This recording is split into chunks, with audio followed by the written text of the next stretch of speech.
A year ago, we made a pretty awesome blueberry mead. Let's see how it is. So, this is 1.026 final gravity, and it's 11.3% ABV. It's super clear. It's ridiculously clear. It's really dark in the bottle, but when you put it up into the light, there's like nothing. Now, one thing I noticed when she was pouring it, there is a little bit of effervescence. So yeah, it does seem to be a bit petulant, and I can even see a little tiny bit of bubbles at the top. I don't think that's a problem, but it's something to be aware of. Did it like hiss at you when you opened it? No, it didn't. Oh, well, that's interesting. Maybe we just didn't off-gas it as well as we should. Possibly. It smells awesome. Wow. That is blueberries and honey. Honey? Honey. It really is. There's like no off smell here at all. This is gorgeous. It's blueberry and honey. I hope it tastes as good as it smells, because this is awesome. Now, if I recall, we've done a couple of blueberry meads. This is our second one.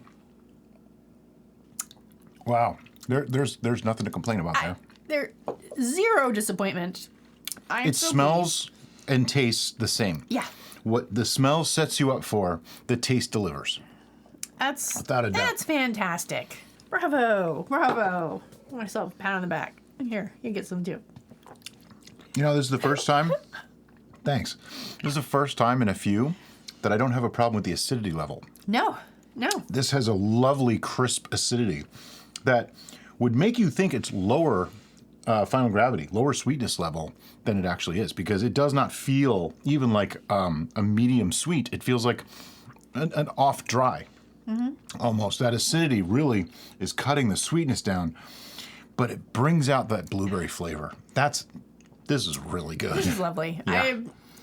I really don't know what else to say about it other than it tastes like blueberries and honey and wine. It really does. Combo, because you got a little bit of the alcohol flavor enhancement. I taste a little alcohol, but it's not like overpowering in any way.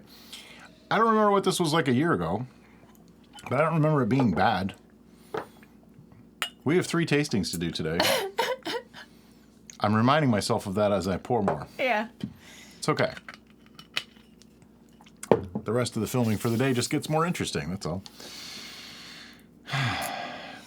This is nice. It is nice. I don't know where it fits. It's interesting because normally in whenever we brew, there's kind of like a path where there's separate notes that lead into each other.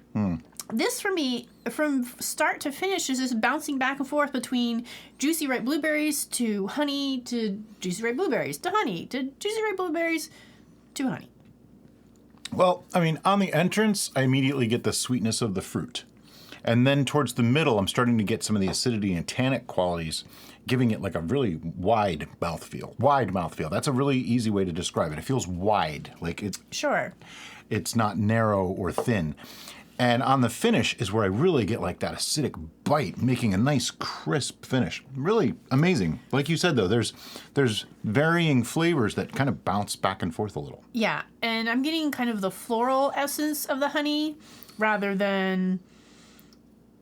Sometimes there's different honey notes. This one is reading more floral to me. I don't know. Yeah, it might have been a wildflower or an orange blossom honey. Yeah. That would be the easy way to describe that.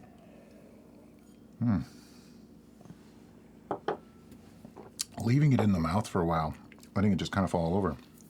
It's definitely got a nice mouthfeel. It's full and rich and wide, like I said. That's a new thing. I'm gonna make that catch on. People are gonna start saying a wide mouthfeel. It does kind of have that little tiny back note of bitterness for me, which is a mead thing. That's normal. Right. It's expected. And it seems to be working better with the blueberry profile. Because of the tartness that you're attributing mentally to the blueberries, even though I don't know what it's actually attributed to, is working well with that slight bitter finish. Let me explain what I mean by that bitter thing, too. This is something that I get very, very often in mead. Only in mead. I don't get it in wines, which means it's something to do with the fermented honey, something about the taste in the back palate for me. I notice it. Derek has noticed it. Several other people have told me they notice it too. It is not a negative, okay? Don't take that as a negative thing. It's just part of a mead. It is definitely something that comes from being a mead. Yeah. And it doesn't always come through. There's a few recently that I didn't notice it. Some that are stronger than others, but like I'm reading it as well as Brian. Sometimes I don't even read it when he does. But to me, it's just working really well with the other flavors, and I have nothing negative to say about This just has a nice light juiciness, but it's complex enough with more stuff going on. Really, it's surprisingly good. Let's put it that way. I knew this was going to be okay, but it's surprisingly good. So I guess we just have to Put numbers on this. Yeah. So our scoring system goes 1 through 10, and this is the one you're tasting. So right about now, I'm going to show you what we thought of it last year. I mean, how else do you say it? It tastes like blueberry mead should taste. Yeah. This And is that's so much why better than the first one that we made. Our first reaction was just like, because there it is. It's lovely. Are you ready? Yes. 1, 2, 3, 10.5. That's right. This is not an 11. This is not an 11. It is so close to an 11. But it's better than a 10. Our scoring goes 1 through 10, with the occasional 11 being reserved for those things that are just out of this world amazing. Right. Basically up to 4.5, probably wouldn't drink it all. 5 to say 7 is good. 7.5 and above is great to excellent. Yeah. Do you have a number? I just want to keep drinking it. We have 2 more to do after this, so and then 2 we'll more save after it. that. For Yeah, we do, don't we? Yeah. We have a lot of tasting to do today. Anyway. I actually am pretty secure in my number. All right, me too. You ready? Yeah. 1, 2, 3, 9.5. I was debating between 9 and 9.5, and at the end, that last taste, I went, yeah, this is a 9.5. I could be easily It's that good. adjusted to 9.5. And like I say, I have nothing bad to say about it, so I can't even tell you why I didn't give it a 10. I can, actually. Okay.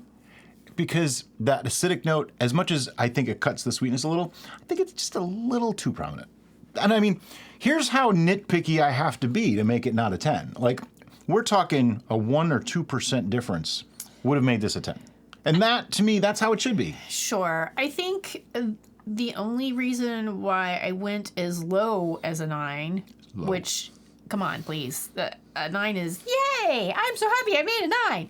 But some people are like, why did you give it a 10? Well, that's because I have some mental garbage going on in my head right now, and I'm mentally comparing this to Two Warrior Meadery's blueberry lemon pie. Oh, okay. I haven't had that in a while, so I can't really compare directly. So this is a beautiful example of blueberry mead, and if I didn't have that mental garbage, I would easily go to a 10 for this because it's blueberries and honey.